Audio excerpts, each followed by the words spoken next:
Hello everyone, good morning. এখন একটু বাইরে এসেছি, আমার ছেলে বাইরে দুষ্টামি করছে। বাবাই বাবাই না, একা একা বাইরে চলে আসছে দেখছো? হ্যাঁ পাপা, ম্যাও আছে, হ্যাঁ ম্যাও আছে, আসো তাড়াতাড়ি,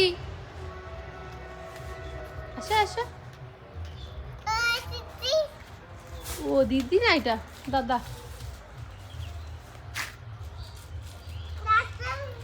হ্যাঁ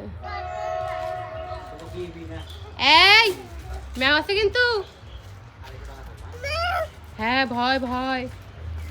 আমাদের এখানকার ওয়েদারটা জাস্ট আমি আজকে তোমাদেরকে দেখাই। এত কুয়াশা, কি বলবো, দেখো জমিতে কিচ্ছু দেখা যাচ্ছে না, এত কুয়াশা। দেখতে ভালো লাগে, মানে কুয়াশাটা দেখতে ভালো লাগে, বাট ঠান্ডাটা আজকে অতিরিক্ত। আর আমার ছেলে সব সময় এই জায়গাটাতে এসে আড্ডা মারবে। একদিন তো ও মানে গেটটা খোলা ছিল, বাইরে চলে এসেছিলো, এই যে এখানটায় এসে দাঁড়িয়ে থাকবে। আর এই সাইড দিয়ে আর কি, এই সাইড দিয়ে ট্রেন গাড়ি যায়, দেখা যায়।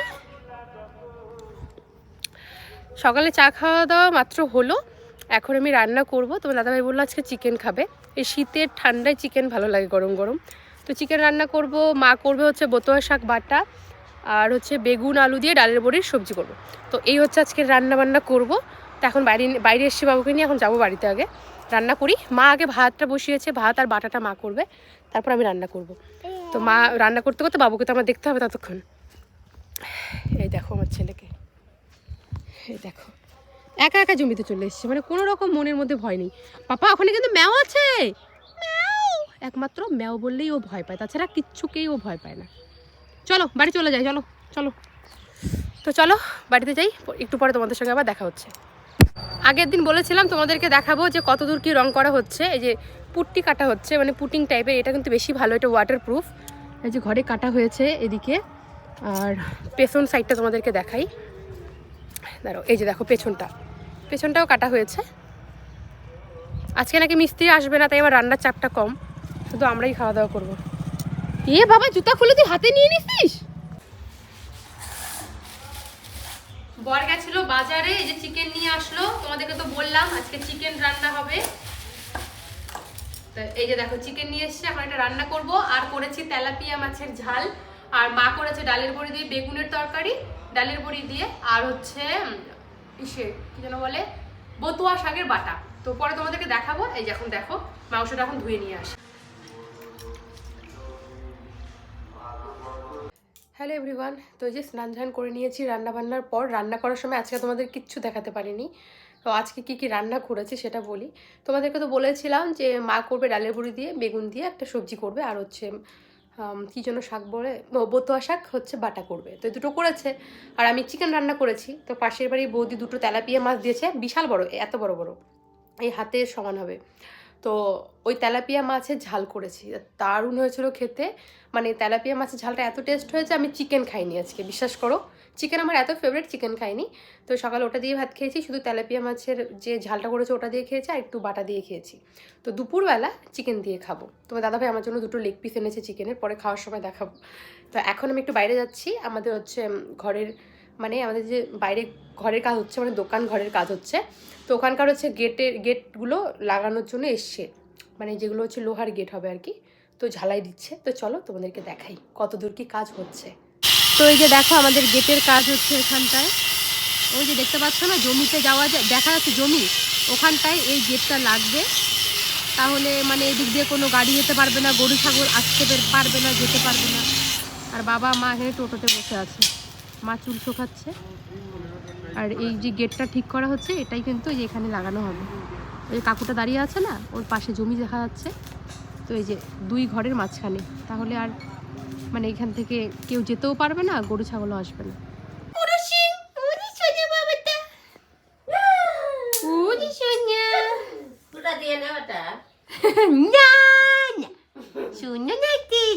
তোমাকে দুধ তো চাইছে, ভালো করে দাও, ভালো করে দাও। তো এই যে বসে পড়লাম খাওয়া দাওয়া করতে, চিকেনের লেগ পিস দিয়ে। মা দেখো পিসটা দেখো একবার,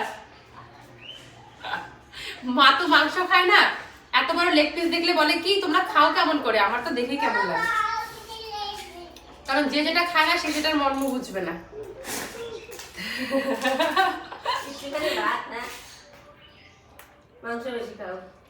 ভাত বেশি হয়েছে, খিদা হয়তো অতটা, একমাত্র লেগ পিসটার জন্যই খাইতে বসছি।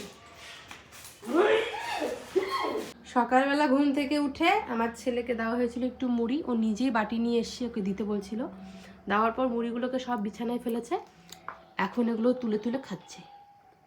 আমরাও ছোটোবেলায় খেয়েছি এইভাবে, এখন ও খাচ্ছে। এরকমভাবে সবাইকেই খেতে হবে একবার হলেও। কি খাও বাবা, ও যে মুড়িটা পড়েই গেল,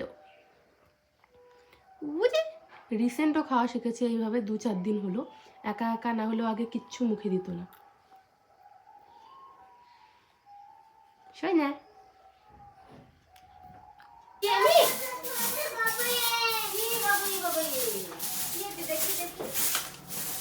এই দুটু, এদিকে দেখো কি হচ্ছে।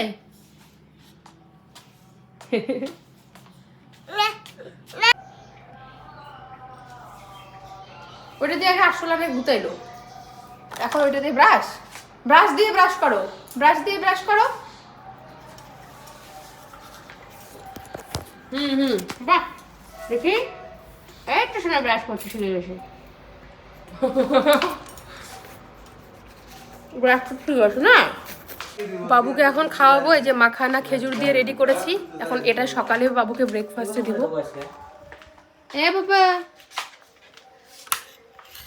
তো এই যে বাবুর খাবার।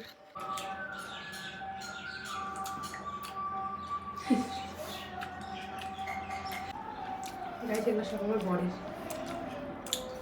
রাখছি, তো এই দোকানের লোক।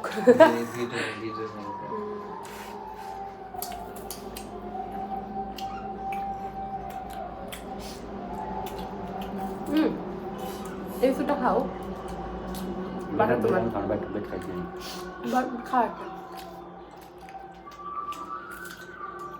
রান্না বান্না করে সবাইকে খেতে দিয়েছি, তারপর আমি চলে গেছিলাম স্নান করতে। তো স্নান করে এসে আজকে শাড়ি পরেছি। এখন আমি যেহেতু ঠান্ডা, আর ঠান্ডার দিনে আমি শাড়ি পরতে পারি, কোনো প্রবলেম হয় না, বাট গরমে পরতে পারি না, গরমে খুব অসহ্য বোধ হয়। তো তাই জন্য এখন আমি মাঝে মাঝেই শাড়ি পরি, 1-2 দিন পর পর শাড়ি পরি। তো আজকেও সেরকম স্নান করে এসে শাড়ি পরে একটু রেডি হয়েছি, মানে সিঁদুর পরেছি, একটু ক্রিম লাগালাম আর কি। তারপর আমি খেতে বসেছি। যেমনি আমি খেতে বসে পড়েছি, আমার ছেলে ঘুম থেকে উঠে পড়েছিল, এই যখন আমার কোলেই ঘুমাচ্ছে। অ্যাকচুয়ালি ইদানিং এই 1 থেকে 1.5 মাস হয় আমার ছেলে এত মা মা করে, আমি কি বলবো, ও আমাকে ছাড়া কারো কাছে যেতে চায় না। ইভেন ও তো আমাকে এখন খেতেই দেয় না, এরকম পরিস্থিতি, ও সবসময় আমার কোলে থাকবে। মানে আমি যদি কাজ করি তবুও ও আমার কোলে থাকবে, মানে ও কারো কাছে যেতে চায় না। মানে ও ভীষণ মা ভক্ত বলতে পারো, বড় হলে কী হবে জানি না এখন। মানে ও আমাকে চোখে হারায়, আমাকে ছাড়াও 1 সেকেন্ড থাকতে চায় না। ও কারো কাছে যাবে না, না ও ঠাম্মার কাছে যাবে, না ও দাদার কাছে যাবে, না ওর বাবার কাছে যাবে, ওর খালি আমাকে লাগবে। 24 ঘন্টা যেন আমি ওর চোখের সামনে থাকি, এরকম। তো খেতে বসেছি, খালি আমি 2-4 বার মুখে দিয়েছি, আর অমনি ও উঠে পড়েছে, কি কান্না, কিছুতেই থামছে না। পরে আমি ওকে কোলে নিয়েই খেলাম, খেতে খেতে তারপরে ওভাবেই হাত ধুলাম, তারপরে এসে ওকে ঘুম পাড়ালাম। এই যে আমার কোলে ঘুমাচ্ছে, যেই বিছানায় শুইয়ে দিচ্ছি উঠে পড়ছে, কান্না করছে। তো এখন এই যে কোলে নিয়ে বসে আছি, তো কাজ বাজ রেখে এখন বাবুকে নিয়ে এভাবে বসে আছি। মানে আগে আমি কি করতাম বলো তো, ভিডিও করাটা সোজা হতো, কারণ সবার কাছে থাকতো। এখন আমার ভীষণ প্রবলেম হচ্ছে ভিডিও করতে, কারণ বাবু আমার কাছে আর কিছু বোঝে না। মানে কাজ করতেও ভীষণ চাপ হয়ে যায়, ভুলিয়ে ভালিয়ে মার কাছে রেখে আমি কাজ করি। আবার যখন ও থাকে 5 মিনিট পর পর ওর আমার কথা মনে পড়ে যায়, মা মা মা করে আমার কাছে চলে আসবে। মানে এই অসুবিধাগুলো হচ্ছে, ওকে যেহেতু রাখতে হচ্ছে আমার, তো কাজের চাপ প্লাস ভিডিও আমি পাচ্ছি না। মানে বাবু আমাকে ছাড়া কিছুই বুঝছে না, এতদিন তো ওরকম ছিল না, 1-1.5 মাস হয় এরকম হয়েছে। আমি বুঝতে পারছি না কেন এত মানে মা মা করে সব সময়, মানে আমাকেই খোঁজে কেন সব সময়। আমি ভেবেছিলাম মানে বেশি ওকে আমি এমন বানাবো না, যাতে মানে সব জায়গাতে যখন কোনো জায়গায় এরকম হয় যে আমি বা মানে ওকে না নিয়ে গেলেই ভালো, তো ওকে একটু রেখে যেতে পারবো। কিন্তু এখন দেখছি সেটা সম্ভব না, কারণ ও আমাকে ছাড়া 2 মিনিটও থাকে না। তো যেখানে ওকে নিয়ে যাওয়া যাবে না সেখানেও আমার ওকে নিয়ে যেতে হবে। মনে করো টুক করে একটু আধা ঘন্টার মধ্যে আমি কোনো জায়গা থেকে একটু ঘুরে আসবো, বা একটু বাজারে গেলাম, বাবুকে একটু রেখে গেলাম, তাই না? সবসময় তো ওইভাবে নিয়ে যাওয়া অসুবিধা হয় অনেক সময়। তো সেটা ভেবেছিলাম, তো তাই জন্য ভাবলাম যে সবার কাছে রাখার একটা অভ্যেস করব, যাতে আমি তোমার দাদাভাইয়ের সঙ্গে একটু বাজার টাজার গেলে ও যেন মার সঙ্গে থাকে। তো এখন দেখছি সেটা তো সম্ভব না, ও তো আমাকে ছাড়া কিচ্ছু বোঝে না, যদি ওকে রেখে যাই ও কাঁদতে কাঁদতে পাগল হয়ে যাবে, তবু চুপ হবে না। তো অনেক বকবক করলাম, তো চলো একটু পরে কথা হচ্ছে। তোমাদের সঙ্গে আমার অনেক পরে দেখা হচ্ছে। ছেলেকে ঘুম পাড়িয়েছিলাম, যখনই বিছানায় সবাই উঠে পড়েছিল, তারপরে এখন ছেলেকে খাওয়ালাম, আবার ঘুম পাড়ালাম। এখন বাজে এই 3:30টার মতো। তো এখন হচ্ছে যে তারের থেকে জামা কাপড়গুলো তুলে নিয়ে যাব, বেলা প্রায় শেষের দিকে, তাই জন্য। তো জামা কাপড়গুলো প্রায় শুকিয়ে গেছে, 3 দিন ধরে শুকানো হচ্ছে, রোদ তো ওঠেই না, আজকে তাও আরেকটা রোদ উঠেছে। তো এখন এই যে জামাগুলো নিয়ে যাব ঘরে।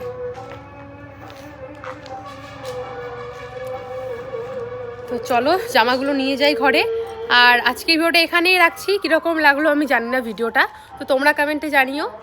ব্যস্ততম দিন, শীতের সময় দিন দৌড় মারে, সকালটা তো দৌড়ে শেষ হয়ে যায়, বোঝাই যায় না। আর আমাদের বাড়ির পাশে কীর্তন হচ্ছে, তাই জন্য সাউন্ড আসছে আর কি।